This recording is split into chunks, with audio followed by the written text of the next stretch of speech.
Okay, my name is Eric Lynn. I'm fortunate to carry several community titles like the one that Julie mentioned, but tonight I come to you as a husband, a father, and an Asian community advocate. I thank the Asian American Society of Central Virginia, the OCA, the Organization of Chinese American Central Virginia Chapter, the Korean American Society of Greater Richmond, and the Virginia Asian Chamber of Commerce for organizing the vigil on Saturday and the efforts here today. I'm very happy to see so many community members here because tonight is about action and commitment to a movement pushing back hate. We have the opportunity to come together and confront the rising tide of anti-Asian hate, discrimination, and violence. The murder of 6 Asian women in Atlanta may have been the catalyst for us to assemble, but this is not new. This country's history of oppressing and targeting Asians dates back to the 1800s.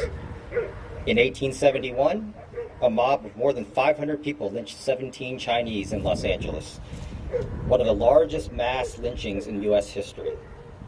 In 1886, a mob of 1,500 people drove the Chinese out of Seattle because they felt that the Chinese, an inferior race, was taking their jobs.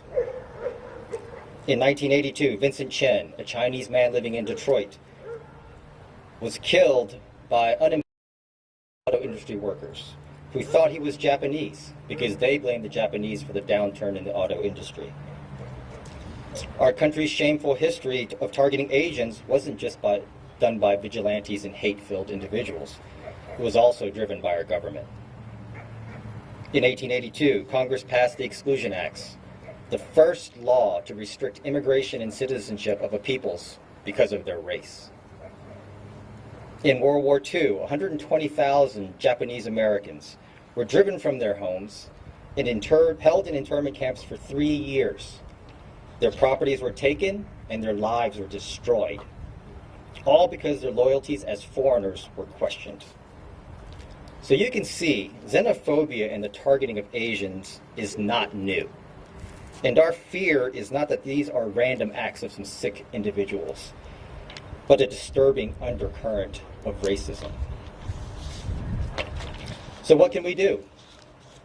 As a community, we need to educate ourselves about the Asian experience here in the United States. There is a rich history in this country, and we had a significant role in it. We need to learn how to protect ourselves and others, and I do not mean go buy a gun. I mean learn how to react to situations when you are confronted by racism and xenophobia. We need to report incidents. My family was targeted. My daughter was told to go home, chinky girl, by one of her classmates. I had a very pleasant conversation with a fellow who told me that it makes sense that the virus came from China because Chinese are dirty. I did not report these incidents, and in fact, I pushed these down into a corner of my mind. But in a report that was released a week ago, we know that since March 20th of last year, there have been about 3,800 incidents of anti-Asian hate crimes and incidents, more than 500 in the first 2 months of this year alone. But we believe that this number is severely underreported. I am also guilty of that.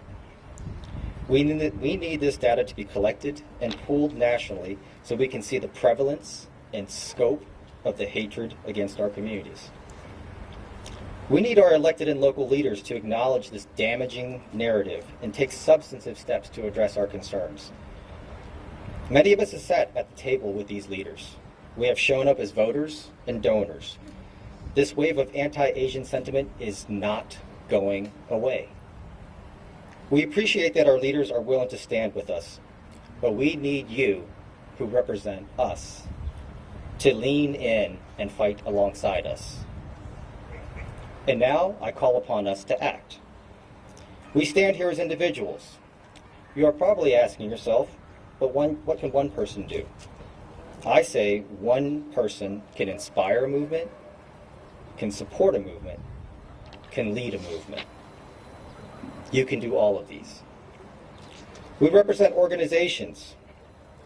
Are we supporting equity and inclusion? Are we more interested in grabbing our share or positioning? Are we supporting other communities of color? We need to be allies in order to have allies. And we need to recognize that we are stronger together. I want to leave you with a parting thought.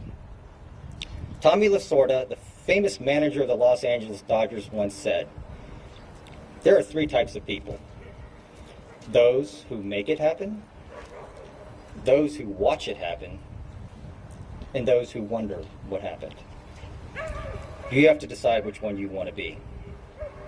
And I don't think we can afford to sit out on this one, because our future and our children's future depend on it. Thank you.